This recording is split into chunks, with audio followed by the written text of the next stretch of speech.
Présidentielle du 7 octobre prochain, déjà 30 000 volontaires recrutés par le Social Democratic Front pour sécuriser les voix de son candidat lors du scrutin prévu le 7 octobre prochain. L'annonce a été faite ce jour à Douala par Joshua aussi lui-même, le candidat du parti de la Balance, présenté à la presse son QG de campagne situé dans le premier arrondissement de la capitale économique du Cameroun. Célébration de la fête de l'Assomption, l'un des principaux messages ayant dominé l'homélie ce jour dans les chapelles et paroisses, un appel pour le retour de la paix dans les différentes régions en conflit au Cameroun. Dans la page sport,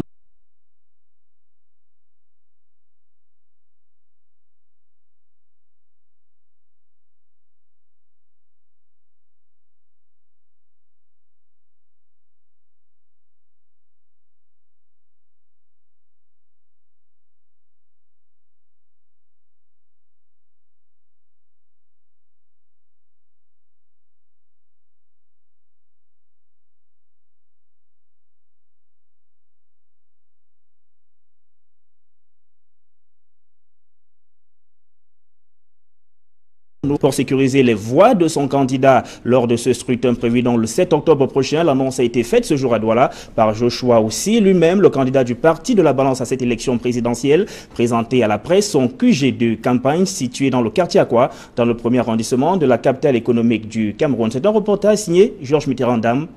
Du Social Democratic Front à la présidentielle, le candidat du SDF lève le voile sur la structuration de sa campagne. Le niveau national, logé ici, travaillera de concert avec les coordinations régionales, elle-même adossée sur les structures du parti jusqu'au niveau départemental. Le but principal de cette conférence de presse, c'était d'ouvrir cette communication avec la presse, d'ouvrir le pont communicationnel entre nous, de vous dire où nous sommes, vous présenter notre QG de campagne où nous travaillons depuis quelques mois déjà. Parce que la sécurisation du vote est une première bataille à gagner absolument, les IF annoncent le recrutement de 50 000 volontaires.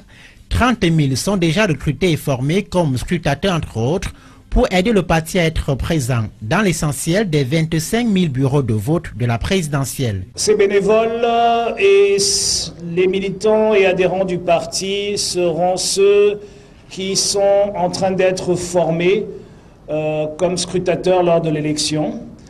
Nous avons à peu près 25 000 bureaux de vote et nous pensons aujourd'hui déjà d'avoir un total à peu près de 48 000 scrutateurs prêts.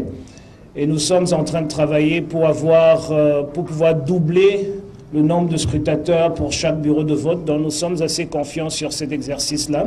C'est un Joshua aussi visiblement plus ouvert sur la question de la coalition qui est apparu face à la presse à Douala, acceptant même d'évoquer une alliance de l'opposition dont le SDF ne serait pas leader. Je n'ai absolument aucun problème si nous pensons que tel ou tel candidat peut arriver à faire ce que le SDF veut depuis le 26 mai 90, arriver au pouvoir. Mais nous pouvons dans les délais très courts nous réunir, on l'a réussi dans le passé, on l'a réussi en 2011, nous pouvons dans les délais très courts convoquer un congrès extraordinaire et nous rencontrer et débattre de la question. Mais je ne peux pas engager un congrès sur un mandat que je n'ai pas.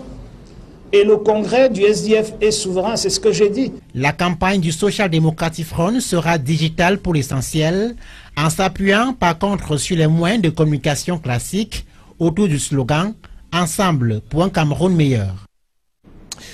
Célébration de la fête de l'Assomption ce jour, 20 ans après la mort de Monseigneur Jean Zoua, l'archidiocèse de Yaoundé élève mémorial en sa mémoire. L'ouvrage a été inauguré ce jour par l'archevêque métropolitain Monseigneur Jean Barga, qui a profité de l'occasion de cette célébration de la fête de l'Assomption pour lancer une opération de reconquête des fidèles. Le reportage d'Emmanuel Diop et Aïe Cyril. Que par la miséricorde de Dieu, l'âme de Monseigneur Jean Zoua repose en paix. Un mémorial en l'honneur de Monseigneur Jean Zoua. Oh là là.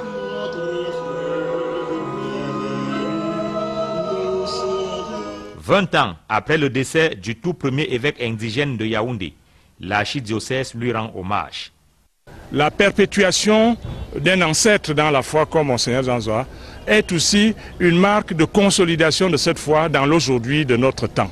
Et pour notre génération, l'Église continue, survivra et grâce aux prières de la Mère au ciel et de son fils à côté, Monseigneur Jean-Zoa.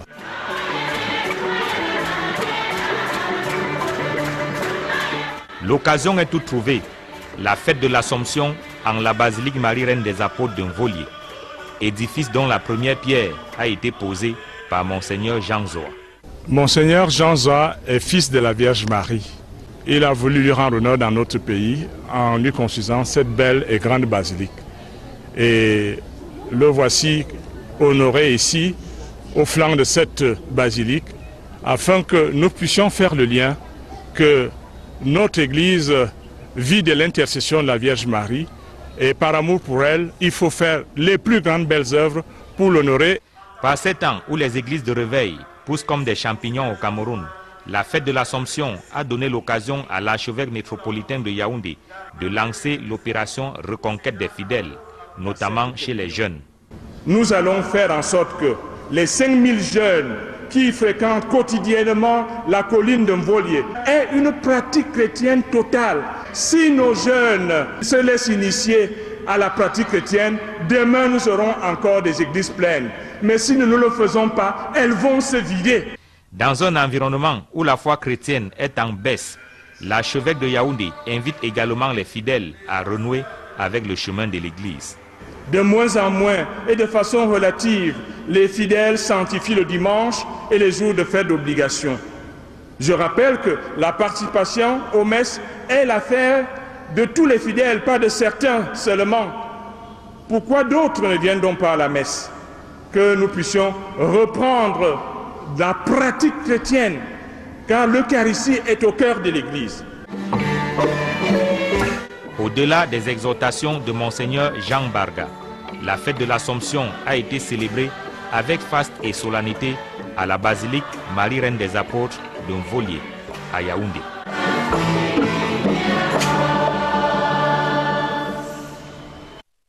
Dans la région de l'Ouest, les fidèles ont saisi cette occasion de la célébration de la fête de l'Assomption pour prier pour le retour de la paix dans les régions en conflit au Cameroun, mais aussi pour le déroulement du scrutin du 7 octobre prochain dans l'apaisement. Dallas Bartlet-Chana, Jean-Paul Chuniat.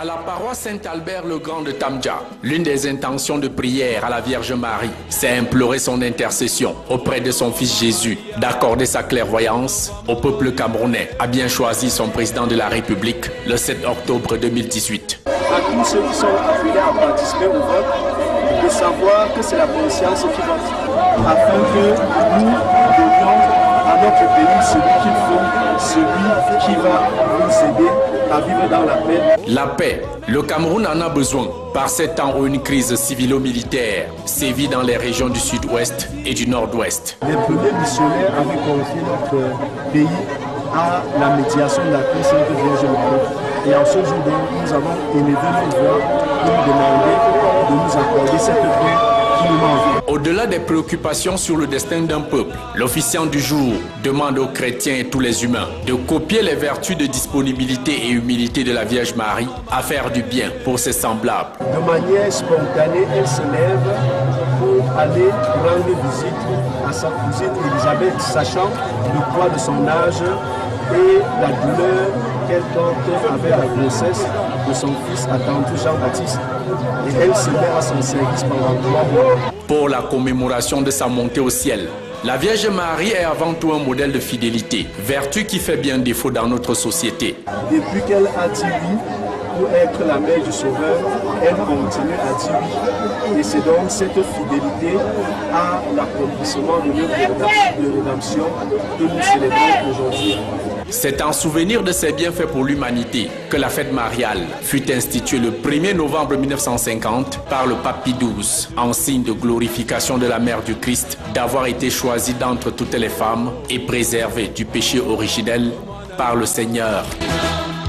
Le cap sur le département du Mbamekime, dans la région du centre, où l'élevage est plombé par l'absence du soutien des pouvoirs publics, mais aussi le mauvais état des routes et le difficile accès à la provente. Charles Milingui, Marcelin Garsop, reportage. L'élevage des bovins, porcins et autres petits ruminants n'est pas une partie de plaisir dans le département du Mbamekime. Le cas des éleveurs d'un Tui est assez préoccupant. D'abord, vous voyez le manque de logement.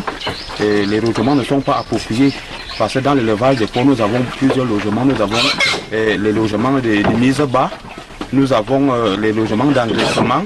Vraiment, vous voyez, nous fonctionnons encore avec des moyens archaïques. Certes, dans le Bas-Mékim, nous avons du bois, mais pour même rentrer en possession de ce bois, cela n'est pas facile. L'alimentation des bêtes est également un véritable casse-tête chinois. Je veux que l'État nous vienne en aide pour qu'on puisse élargir le champ d'action, c'est-à-dire créer des grands champs de maïs pour pouvoir tourner la provence et également que nous ayons des unités de production de provence. Puisque le fait déjà de quitter ici, aller acheter la provence à Yaoundé, et la provence qu'on tourne même dans certains provanderies n'est pas une provence appropriée, qui ne fait pas vraiment évoluer notre élevage. Donc ce qui fait que si nous-mêmes nous avons les éléments de base, ça veut dire le soja, le laiçon, le maïs et autres, nous pouvons nous-mêmes produire notre provence de qualité pour que l'élevage avance dans de bonnes conditions. C'est donc dans un tel contexte, marqué par plusieurs difficultés, que les éleveurs du Bas-Mékim participent au concours du plus bel élevage. Donc l'objectif majeur est d'encourager les éleveurs dans les élans de production.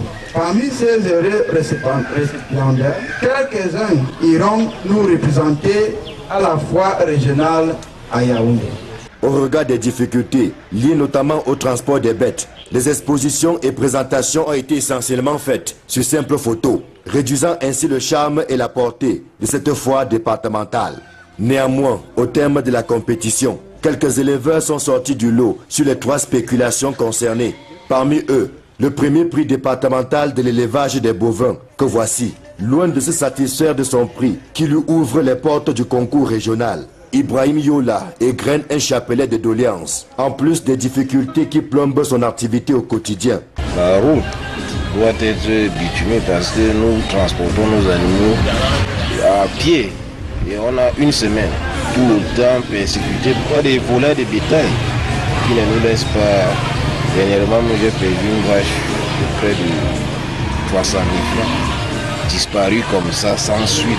Malgré ces difficultés, l'autorité administrative exalte l'idée d'un concours départemental du plus bel élevage. Il a le mérite de susciter l'émulation chez les principaux acteurs. Le but premier est de booster l'élevage, de stimuler sa productivité et d'en favoriser la modernisation, de galvaniser les éleveurs de tous les secteurs et sous-secteurs, afin qu'ils puissent, en n'en point douter, étendre leur production dans tout le pays. Le projet de développement de l'élevage, PRODEL, est vivement actif sur le terrain pour vous accompagner. C'est donc l'occasion de saisir cette perche qui vous est tendue.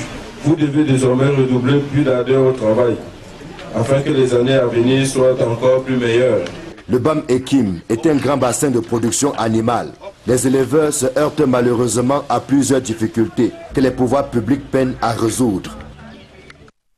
Restons dans la région du centre, précisément dans la ville de Kotin, où la forte présence des animaux errants préoccupe les autorités sanitaires qui tirent la sonnette d'alarme sur les dangers que présente cette situation pour les populations. D'un autre côté, le difficile accès à l'eau potable dans cette localité favorise la multiplication des maladies hydriques. Charles Melingui, Marcelin Gansab. La divagation des bêtes est un réel problème à Kotin. Au quotidien, les animaux et les humains partagent le même espace de vie et aucun quartier n'est épargné par ce phénomène. On s'est rendu compte qu'il y a beaucoup de bêtes qui sont en divagation. Certainement parce qu'on n'a pas de terrain d'enclos, mais c'est réellement un problème. Un problème parce que vous allez trouver dans certaines maisons des habitants, des enfants qui mangent dans les mêmes assiettes que ces porcs. La menace est d'autant plus sérieuse qu'il n'existe pas de point d'eau potable dans la ville. Les populations recourent le plus souvent aux rivières, puits et autres sources qui malheureusement sont exposées aux défécations d'animaux. Et bonjour les maladies de toutes sortes. Nous aurons pratiquement les diarrhées qui sont un réel problème de santé et je crois que vous avez suivi les informations ces jours-ci avec le choléra qui sévit. Donc il faudrait qu'on fasse très attention et les enfants qui font beaucoup de diarrhée auront un problème déjà lors de leur développement. Pour ceux qui sont chanceux, mais on sait que ça va inévitablement vers la mort lorsque c'est pas traité. Habitués à la prise en charge de nombreux cas, les spécialistes de la santé recommandent la prudence la plus extrême, et notamment de javeliser l'eau, quelle que soit sa provenance, avant d'étancher sa soif. ou de cuisiner avec. Si on n'a pas les moyens de se créer un fourrage, on peut passer par des filtres. Et qui dit filtre, je dis à mes malades, généralement, on n'est pas obligé d'avoir les moyens pour acheter ces filtres qui coûtent un peu cher. Nous avons des façons archaïques ici de rendre notre eau plus ou moins stérile. Ça va passer par javeliser. Et généralement, vous avez besoin juste pour 1 litre d'eau de mettre une goutte d'eau de javel. Vous pouvez prendre de l'eau et utiliser du coton avec une bouteille que vous divisez en deux, utilisez comme un entonnoir afin de filtrer. L'exécutif municipal est également appelé à jouer sa partition afin que cesse la divagation des animaux, devenue la marque déposée de l'arrondissement de Coton, dans la Haute-Sanaga. Nous aimons sensibiliser déjà notre population, mais beaucoup plus la mairie de Coton, qui de temps en temps nous aide vraiment, parce que il y a des communiqués quant à l'isolement de ces bêtes-là. Mais nous rendons compte que c'est vraiment notre problème, parce que nous ne sommes pas conscients de cela. Nous laissons toujours nos bêtes un peu partout. En espérant que les différents messages de sensibilisation et de prévention ne tombent pas dans les oreilles de sourds, les moyens parfois colossaux investis dans la santé peuvent servir à autre chose. Surtout qu'à Coton, le nerf de la guerre n'est pas à la portée de tous. Des moments d'évasion pour les détenus de la prison principale de Mora dans la région de l'extrême nord. Grâce à l'appui d'une ONG locale, ils ont le temps de diverses activités, oublier leurs conditions de détention. Amadou Daïrou, Gladys Sidier. Ambiance de célébration à la prison principale de Mora. Une rencontre de football entre détenus sous le regard des autorités et autres curieux.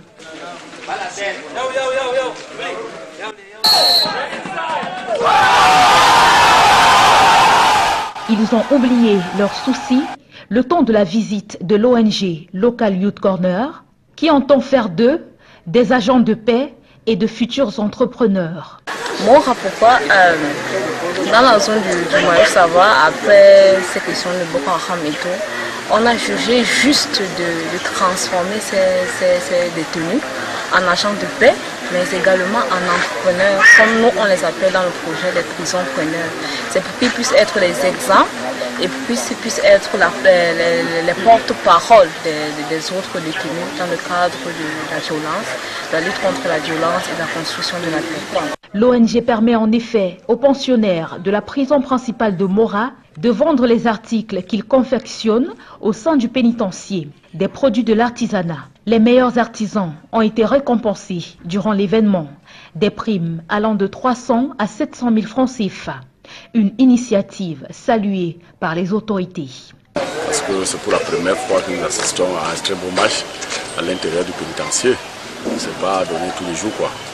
Nous avons découvert aussi que les jeunes ont vraiment du talent. Je suis sûr qu'au sortir de là, ils vont vraiment mettre cela au profit, qu'ils ne doivent pas perdre espoir. Vous savez, se retrouver en prison ne veut pas dire que nous sommes les plus mauvais du monde. Mais ça peut arriver que chacun d'entre nous se trouve en prison. Après le passage de l'ONG Local Youth Corner, les détenus de la prison principale de Mora ont émis le vœu de voir de telles initiatives se multiplier. Cannes 2019, des anciens joueurs de l'équipe nationale de football du Cameroun viennent d'être associés à l'organisation de cet événement sportif qui sera organisé au mois de juin 2019 par le Cameroun. L'objectif ici est bien évidemment d'amener ces anciennes gloires à participer donc à promouvoir la destination Cameroun lors de cet événement sportif. Les détails avec Emmanuel Diop et Aïe Cyril. Des anciens lions indomptables de différentes générations réunis autour d'une même table. Le fait ne passe pas inaperçu au ministère des Sports et de l'Éducation physique. Le gouvernement mise sur leur vécu et leur expertise pour réussir l'organisation de la Coupe d'Afrique des Nations de football Cameroun 2019. Chères légendes du football, vous êtes des symboles vivants de l'esprit d'équipe qui gagne face à l'adversité. Au-delà de vos prouesses sportives, vous jouissez du fait de votre posture, des préjugés très favorables auprès de vos compatriotes, d'une haute considération au niveau international et d'une capacité réelle d'influence au sein des instances sportives internationales. Vous avez une place de choix, un rôle prépondérant à jouer pour relever ces défis. vos propositions ainsi que vos contributions, à quelque niveau que ce soit de cette organisation, sont vraiment attendues. C'est une main tendue des pouvoirs publics que les légendes du football camerounais ne boudent pas. L'expérience que nous avons acquise durant les années, additionnée les uns aux autres, fera que nous aurons des solutions à donner à notre organisation, à nos gouvernants, à notre fédération pour obtenir ce que l'on sait, à savoir une très belle compétition. Chacun entre nous ici sait exactement de quoi il s'agit et qu'il ne faudrait pas qu'il y ait du cafouillage, qu'on sache entre nous déjà où est-ce qu'on peut être disponible. Fort de leur carnet d'adresses et de l'expérience acquise sur le terrain et en dehors, les légendes travaillent déjà sur la contribution à apporter dans l'organisation de la CAN 2019. Aujourd'hui, vous avez les gens qui ont pu se rendre disponibles pour cette rencontre. Nous avons commencé à travailler afin de vous soumettre des propositions concrètes qui verront chacun des membres de cette grande famille de légendes du Cameroun, du football camerounais, apporter sa modeste contribution au succès de ce projet de grande envergure. À mesure que l'échéance approche, les pouvoirs publics ne semblent lésiner sur aucun moyen. C'est le sens à donner à cette main tendue aux légendes du football camerounais. Voilà, Serge Alain, point final pour le 20h ce soir. Voilà, Sylvestre Hippolyte-Zangao, les anciens lions indomptables au secours du Cocan 2019. Oui, il faut le dire, à la demande de la Confédération africaine de football, dont les émissaires sont arrivés pour la 3e fois au Cameroun. Ils sont repartis, mais ayant fait le constat que jusque-là, ils ne voyaient pas associés dans l'organisation de cet événement que compte organiser le Cameroun au mois de juin de l'année 2019. Ils ont donc appelé le gouvernement à prendre cette initiative. C'est désormais chose faite. Pierre-Ismaël Bidonkwat les a regroupés hier à Yaoundé, ces anciens joueurs de l'équipe nationale de football du Cameroun qui doivent donc participer à l'organisation de cette CAN. Il est également question ici de s'appuyer sur l'aura que les uns et les autres ont sur le plan international pour convaincre la plupart de ces personnes-là qui souhaiteraient arriver au Cameroun, mais peut-être qui seraient encore sceptiques, à prendre finalement la destination au Cameroun au mois de juin 2019 pour prendre part à cette grande messe du football africain. Joshua Nabangui aussi, candidat investi par le Social Democratic Front, il a présenté aujourd'hui son QG de campagne. Oui, et ce QG de campagne est situé au quartier Aqua, c'est dans le 1er arrondissement de la ville de Douala. Ce n'est pas un choix anodin, On sait que Joshua aussi est élu de cette circonscription électorale. Il est député de Voury-Centre dans l'arrondissement de Douala 1er. Et alors qu'il présentait son QG de campagne à la presse, il a profité également de cette occasion pour annoncer que son parti a déjà procédé au recrutement de 30 000 volontaires qui doivent donc participer à la sécurisation des voix du candidat Joshua aussi le 7 octobre prochain lors de la présidentielle. Merci Sylvestre Hippolyte-Zangao. Bonne soirée et à très bientôt. À très bientôt Serge Alain et bonne continuation avec vous et vos invités. Voilà, madame, monsieur, dans un instant, vous avez compris, c'est l'essentiel du débrief. On se retrouve dans un court instant.